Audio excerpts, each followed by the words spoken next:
I'm going to be demonstrating the muscles of the elbow, wrist, and hand. Okay, starting with the bony landmarks. This would be the lateral epicondyle, and this would be the medial epicondyle. And then the olecranon is this bony part of the ulna. Then the radius is on the thumb side, and the ulna is on the pinky side. Then the radial tuberosity is this bulged out part of the arm, and the ulnar tuberosity is like right in there beside it. Then the MCP, or the metacarpal phalangeal joint, is the knuckles, and these are the proximal interphalangeal joints, and then the distal interphalangeal joints. Now moving on to the muscles. The biceps, like right in here. And they have two heads, the long head and the short head. The long head, it originates on the supraglenoid tubercle of the scapula. And then the short head is on the coracoid process of the, right in there, of the scapula. And then they insert on the radial tuberosity of the radius, and it flexes the elbow, and then it does forearm supination. Then we got the triceps, which is on the posterior side, right here. And it has three heads: the long head, lateral head, and medial head. The long head, it originates on the infraglenoid tubercle of the scapula. The lateral head is just inferior to the greater tubercle of the scapula, and it's on the posterior surface. And then the medial head's also on the posterior surface, and they insert on the olecranon process of the ulna. And then it just extends the elbow. Then we got the extensor carpi radialis brevis, which is like right in here. And it originates on the lateral epicondyle, and then it inserts on the third metacarpal, and then it just does wrist extension. And then the extensor carpi radialis longus, like, which is right in here, it does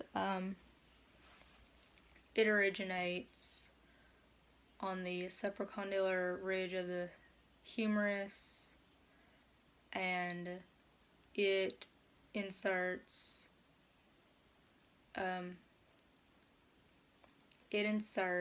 on the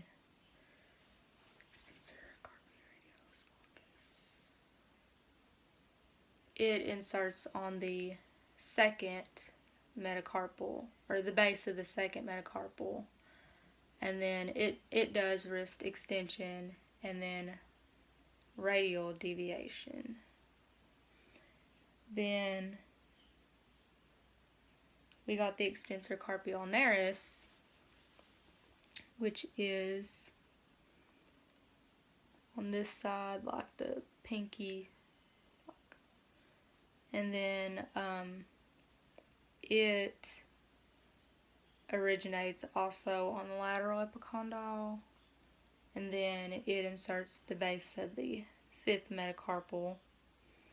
Then it extends the wrist, and it does ulnar deviation. Now moving on to flexor carpi ulnaris, which is like right in here. It originates in the medial epicondyle right here.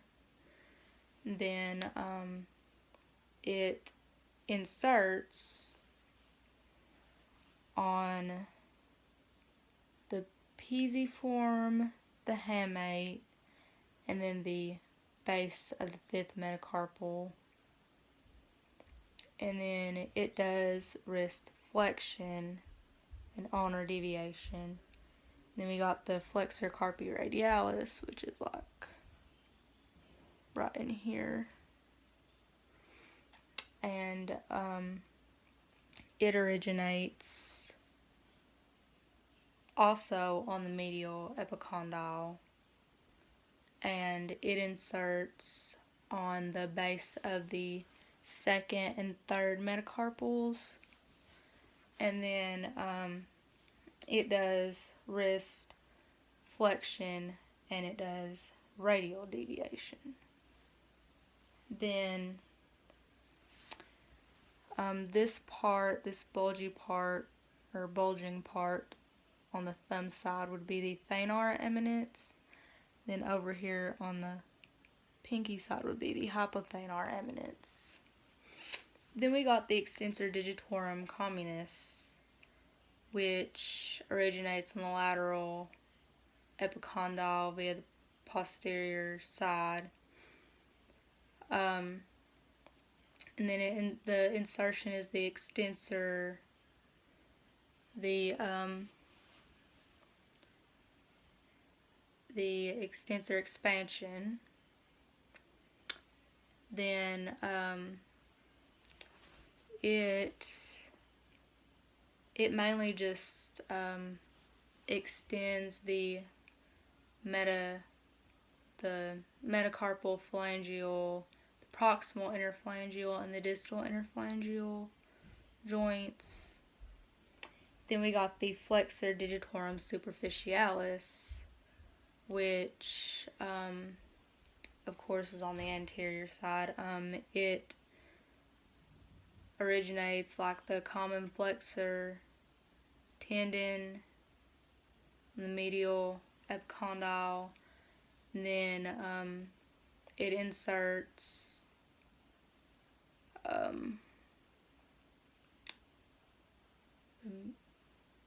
like at the base of the side of the middle four phalanges, and also with the origin of the flexor digitorum superficialis,